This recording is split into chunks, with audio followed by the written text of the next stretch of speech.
네, 오늘 도움 말씀 주실 두 분 소개해드리죠. 김필성 변호사, 신인규 변호사 모셨습니다. 안녕하십니까? 안녕하십니까? 네, 어서 오십시오. 예, 말씀드렸듯이 미 연방 대법원이 낙태 합법화 판결을 공식 폐기하면서 임신 중절 관련 논란이 거세지고 있습니다. 자, 우리나라는 낙태죄 헌법 불합치 결정 이후 현장이 어떤지 좀 살펴볼 텐데요. 먼저 낙태죄는 폐지가 됐지만 여전히 혼란스럽다는 지적입니다. 포털 사이트의 일례로 낙태 혹은 임신 중절이라는 단어를 치면 각종 산부인과 광고가 먼저 뜨고요. 또 임신 중절 방법이나 비용, 시기 등 질문이 포털 사이트에 달리면 의사들이 답변을 답니다. 질문은 주로 혼자 임신 중절 수술을 받을 수 있나요? 이런 질문인데 답변이 황당합니다.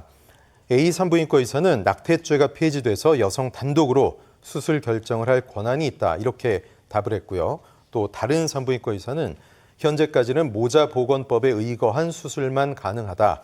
이렇게 각기 다른 답변을 내놓고 있습니다. 자, 일단 제가 미국이 다시 법원 판례에 뒤집혔다 이런 얘기를 해드렸는데 미국도 어떤 상황인지 완전히 판단이 뒤집혔다는 합법, 불법 이거를 떠나서 예전으로 돌아가자 이런 얘기였습니까? 네, 미국은 예전으로 돌아가는 상황입니다. 그러니까 네네. 미국에서는 임신 중절에 대한 권리를 기본권으로 인정을 했던 판례를 뒤집고 예. 그 각 주가 입법으로 해결할 문제라고 이제 판단한 것인데요. 네. 그러니까 예전에 같은 입장으로 기본권의 지위에서 이제 그거를 인정하지 않았다는 측면에서 달라진 거라고 볼 수 있고요. 네. 우리나라 같은 경우에는 이제 2020년 12월 31일, 2020년 말일로 그 헌법 불합치 결정에 따라서 낙태죄가 기본적으로 이제 없어졌습니다. 지금 네. 폐지가 됐기 때문에. 근데 정확히 말씀드리면 어떤 부분이 폐지가 된 거냐면 여성이 스스로 낙태하는 경우, 그 다음에 의사가 여성 등의 부탁을 받아서 동의를 받아서 낙태하는 경우 두 가지 경우가 이제 헌법 불합치로 없어진 겁니다. 그래서 네. 근데 이제 이게 그러니까 현재 지금 낙태가 우리나라에서는 합법입니까라고 물어보면 이제는 더 이상 처벌받지 않습니다. 네. 처벌받지 않는 건 사실인데 문제는 이제 관련 입법이 충분히 뒤따라서 입법되지 않았다는 게 문제입니다. 왜 그러냐면 사실 옛날에도 낙태죄가 위헌이 나오기, 그러니까 헌법 불합치 나오기 이전에도 예외적인 경우에는 낙태가 가능했거든요. 네. 성폭행이나 아니면 그런 문제가 있는 경우에는 네. 가능했고 예. 그 가능한 근거 법이 뭐였냐면 그 모자보건법이라는 법률이 있는데 모자보건법 14조에 의해서 예외적으로 낙태가 가능했습니다. 그러니까 옛날에도 부득이한 사유에 있어서 낙태가 가능했는데 네. 현재 지금 그 형법에 있는 낙태죄가 헌법 불합치로 사라졌는데도 불구하고 모자보건법 등 관련 법률은 그대로 남아 있거든요. 네. 그래서 오히려 이게 현재 지금 낙태죄가 없어짐에 따라서 발생하는 이 체계가 안 맞으면서 부딪히는 그런 일들이 발생을 하는 겁니다. 이제 네. 대표적인 게 어떤 게 있냐면 모자보건법에서는 일단 임신 중절 수술을 받기 위해서는 배우자 또는 네. 사실혼 배우자인 경우에도 배우자의 동의를 받는 걸 원칙으로 하고 있거든요. 그 규정이 여전히 남아 있습니다. 그러니까 여성이 권리로 이제 낙태죄를 인정한 것이 여성의 임신 중절 권리를 인정했다는 그런 취지로 볼 수 있는 건데 정작 수술을 받기 위해서는 절차상 그 배우자의 동의를 받도록 돼 있으면 그거는 이제 여성의 스스로 권리를 판단할 수 없는 게 되는 것이잖아요. 자기 결정권이랑 약간 부딪히네요. 네, 부딪히는 게 되는 네. 거죠. 물론 그 14조 2항에는 부득이한 사유에는 없이도 할 수 있다고 돼 있긴 한데 네. 이 부득이한 사유라는 게 무슨 행방불명이나 이런 경우를 얘기하는 것이어서 네. 지금 이 규정대로 수술할 수 있는지 여부가 문제될 수 있습니다. 그러니까 사실은 현재 지금 낙태죄가 처벌받지 않는 구조는 스스로 하는 경우와 의사한테 임신중절 수술을 받는 경우 두 가지로 나눠볼 수 있는 건데 네. 임신중절 수술을 받는 데 있어서 여성의 자기결정권이 충분히 보장되고 있는지에 대한 의문이 있을 수 있고요. 네. 그게 안 되면 결국 여성이 스스로 낙태를 해야 되는데 여성이 안전하게 낙태할 수 있는 방법은 낙태와 관련된 약물을 먹는 방법밖에 현재로서는 없겠죠. 생각을 네. 해보면. 근데 낙태에 대한 약물이 여성이 쉽게 구입할 수 있기 위해서는 또 거기에 관련된 법령 같은 게 정비가 돼야 되고 네, 네. 그런 약물을 접근할 수 있는 권리나 방법들이 존재해야 되는데 그런 것들은 또 전부 차단되어 있습니다. 그러니까 여성이 스스로 낙태할 수 있는 약물을 접근할 방법이 지금 차단돼 있고 그 다음에 의사에서 임신 중절수를 받는 경우에도 여전히 모자보건법이 살아있기 때문에 모자보건법상의 문제들이 남아 있어서 예. 지금 사실 이제 그 법 체계가 충분히 뒷받침되지 못하고 있는 상태인 겁니다. 네, 헌법 불합치 결정이 나온 게 2019년이니까 벌써 3년 가까이 됐는데 여러 가지가 좀 혼란스럽게 뒤죽박죽인 상태가 아닌가 싶습니다. 조금 전에 김필성 변호사 얘기했듯이 먹는 낙태약 뭐 수입한 지 꽤 됐는데 승인 절차가 안 났습니다. 그럼 여성분들은 낙태약을 불법으로 몰래 사서 드셔야 된다는 얘기인데 이게 말이 됩니까? 예, 지금 사실 그 참 법 체계가 안 네. 맞기 때문에 발생하는 현상인데요.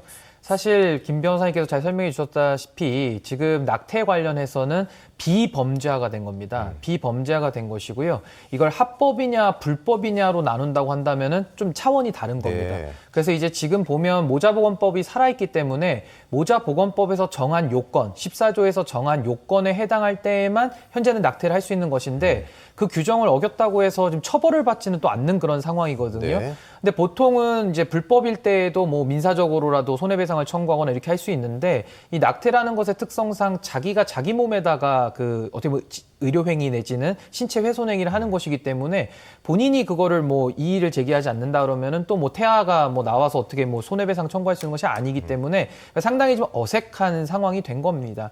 근데 이제 어떻게 보면은 낙태 그 약물을 사용해서 또 낙태를 했을 때에는 약사법 위반으로 또 이게 처벌이 되는 이제 이런 문제가 또 있기 때문에 네. 상당히 지금 이 낙태와 관련된 지금 그 헌법 불합치 이후에 새로운 입법을 해야 되는데 그것이 네. 이루어지지 않음으로써 법의 공백 상태다. 이렇게 보시는 것이 조금 더 정확할 것 같습니다. 예, 뭐 어쩌다 보니까 낙태가 합법도 불법도 아닌 그야말로 어정쩡한 상황인데 낙태약 판매는 여전히 이제 약사법 위반으로 처벌 대상입니다.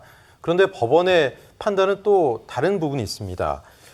자, 2020년 4월에 낙태 시술을 한 산부인과 의사, 그리고 같은 해 7월 낙태 시술을 한 여성과 산부인과 의사, 21년 4월에 임신 5주 차에 중절 수술을 한 여성, 또 2016년에 업무상 촉탁 낙태 혐의의 산부인과 의사 2명이 모두 무죄 판단을 받았습니다.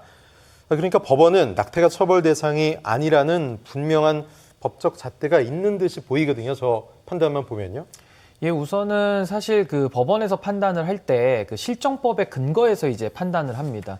그 형법에 따라서 그 낙태죄 규정에 의해서 이제 형사 처벌을 하는 것인데 네. 그것이 이제 2019년도에 위헌 판결이 나면서 2020년 12월 31일까지 잠정 적용이 이제 되도록 돼 있었던 네. 겁니다. 그렇다 보면은 이제 판사들이 판결을 할 때 결국은 이제 그 법조항 자체가 이제 위헌 선언 자체는 된 것이었기 때문에 이제 그렇게 판단한 것도 있고 또 하나는 사실 그 낙태라는 것이 그 태아가 언제부터 사람이 되느냐가 그 학설 대립이 있습니다. 그렇죠. 그래서 민사에서는 사실 이제 전부 노출서를 취하고 네. 이 형법에서는 진통서를 취하거든요. 그러니까 조금 더 시점이 더 앞에 있습니다. 예. 그래서 이 형법에 따를 때 그 진통설이 이제 그 산모가 그 진통을 느꼈을 때부터 이제 그 태아를 사람으로 보거든요. 그러니까 그 이전이라고 하면 이제 낙태가 적용이 되는 것이라서 지금 요 나온 사안들은 사실 그 진통이 오기 이전으로 아마 보입니다. 그래서 이제 그런 부분에 대해서는 그 태아가 인간으로 보는 시점 거기에 따라서 좀 평가가 달라질 수 있다 이렇게 설명드릴 수 있겠습니다. 네, 그렇군요.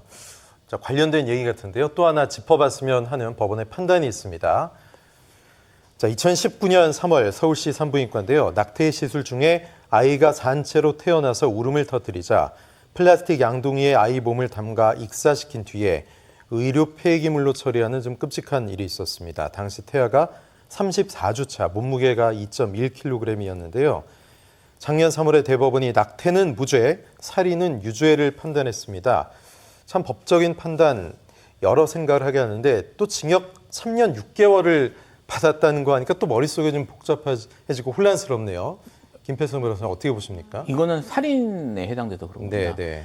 지금 이제 좀 전에 신은규 변호사님 말씀하셨던 것처럼 언제까지가 태아이고 언제부터가 완전한 사람인지에 대해서 이제 형법도 그렇고 민법도 그렇고 기준이 있거든요. 예. 근데 태어나서 울음을 터뜨렸다는 거는 어쨌든 산채로 태어났다는 얘기고요. 그렇죠. 34주 정도면은 이제 8개월 이상 되는 아이인데 미숙아도 정도 됐지만 어쨌든 우리도 만약에 이제 8개월 정도의 미숙아로 태어났다고 하더라도 생명으로 보는 살아서 태어났으면은 이제 인큐베이터가 들어가는 충분히 어떻게 살릴 수 수 있는 것이죠. 예. 그러니까 산채로 태어났으면 어찌되었던 미숙아 상태라고 하더라도 살아있는 생명으로 인간으로 하나의 인간으로 본 겁니다. 네. 그러니까 그 상태에서는 그걸 강제로 이렇게 뭐 숨이 끊어지게 하는 거는 살인행위로 본 것이죠. 그래서 저기 사실 이제 이게 언제까지 낙태죄를 인정할 것인가하고는 어느 정도 좀 연결이 되는 문제긴 한데, 네.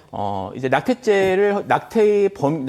시기를 허용하는 걸 이제 제한해야 되는 입장에서는, 이제 미숙아 상태로라도 태어나서 혼자서 살아갈 수 있는, 독립적으로 살아갈 수 있는 수준까지 성장했으면 더 이상 낙태하면 안 된다라는 그런 입장들도 있고요. 그래서 입법례를 보면은 일정 주 이상이 넘어가면 낙태를 더 이상 허용하지 않는 입법들이 상당히 많거든요. 그런 이유도 이런 것 때문에 존재를 하는 겁니다. 그래서 뭐 이 케이스 같은 경우는 특히 살아서 태어났기 때문에 그건 뭐 의문의 여지 없이 이제 그때서부터는 아이가 아니라, 그러니까 태아가 아니라 인간이라고 봐야 되는 거고, 그래서 저 행위는 살인죄로 처리가 된 거죠. 그렇군요. 네.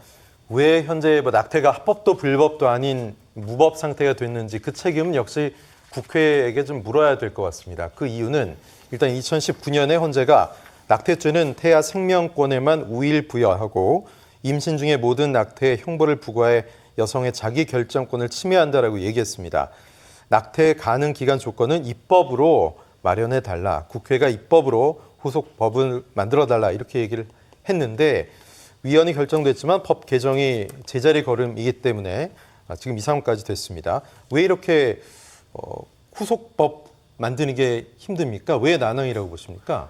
사실 낙태 문제는 어디까지 허용할지에 대해서 논란이 많은 네. 이제 부분입니다. 여야 간 이견도 큽니까? 여야 간 이견도 우리나라 여야 간 이견도 크고요. 전 네. 세계적으로도 계속 논란이 되기 때문에 미국에서도 이제 최근에 다시 이제 뒤집히는 판결이 나온 것이고, 우리나라 같은 경우에도 이게 사실 낙태를 허용할지 말지는 종교적 문제하고 연결이 돼 있어서 그렇죠. 그래서 판단하기 더 어려운 것들도 있는데요.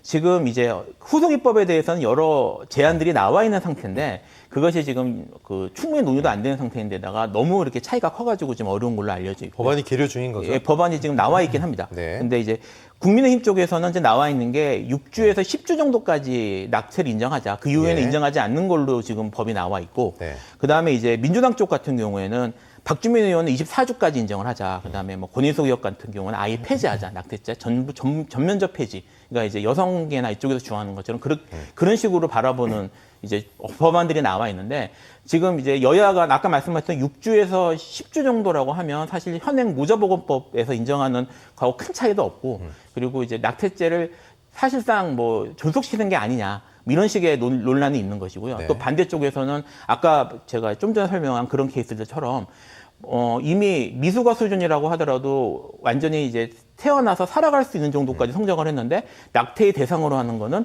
그건 너무하다라는 네. 그런 또 논의들도 있어서 그런 것들이 지금 팽팽하게 맞서고 있는 상태에서 충분히 논의가 진행되지 못하고 있고, 그래도 현재 지금 입법이 이루어지지 못하고 있습니다. 예, 역시 이렇게 이견들 엇갈리고 있는 경우에는 역시 태아의 생명권 그리고 임신 유지에 대한 여성의 자기 결정권이 충돌하고 있기 때문인데 어떤 것을 우선으로 놓느냐가 첨예한 갈등 사안인 것 같습니다. 자, 그렇다면 해외 사례는 어떨지 좀 살펴보면요.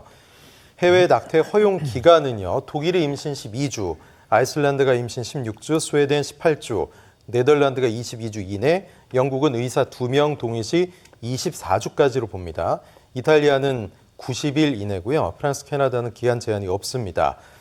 자, 전 기간에 걸쳐 낙태를 허용하자는 움직임이 과연 우리나라 문화에 맞는지 또 의문이 생기는데, 대부분 나라에서 한 평균적으로 14주 전으로 지금 보는데 이것도 역시 의학적인 연구 결과에 따른 거라고 볼 수 있을까요, 변호사님?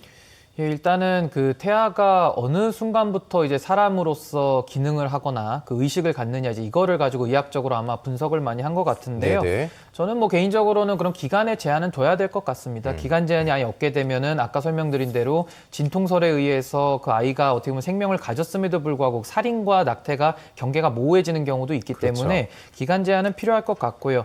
현행 우리 모자보건법 시행령에서 이제 24주로 이제 규정을 하고 있습니다. 그래서 네. 대한민국 굉장히 좀 넓게 보고 있는 상황인데, 저는 뭐 낙태에 대해서는 사실 그 태아의 생명권, 우리 사람이 다 태아로부터 인간이 되지 않습니까? 그렇죠. 그래서 예외가 없기 때문에 그런 태아의 생명권도 보호할 만한 가치가 있는 것이고, 또 그 여성의 그런 자기결정권, 이것도 상당히 중요한 부분 아니겠습니까? 네. 그래서 지금은 어떻게 보면은 배우자 동의에 대해서도 사실 여성의 그런 자기결정권을 많이 제약을 하고 있는데, 이런 부분들을 그럼 풀어줄 것이냐 말 것이냐, 이런 부분이 합의가 또 돼야 될 것이고요. 또 의료진의 그런 일정 부분 간섭도 있을 수 있을 겁니다. 왜냐하면 생명권을 너무 경시하면 안 되기 때문에 네. 의료진이 또 일정 부분의 그런 판단의 요소로서 작용할 수도 있기 때문에 이런 기간의 문제, 또 배우자의 그런 개인 문제, 또 의료진의 문제 같은 것들을 이제 사회적 합의를 거쳐가지고 이제 적정선을 이제 국회에서 입법을 통해서 이제 마련해야 될 것이다, 이렇게 보여집니다. 예, 생명과 관련된 또 민감한 사안이기 때문에 자, 법원도 국회도 문제를 회피하지 않았으면 하는 그런 생각이 듭니다.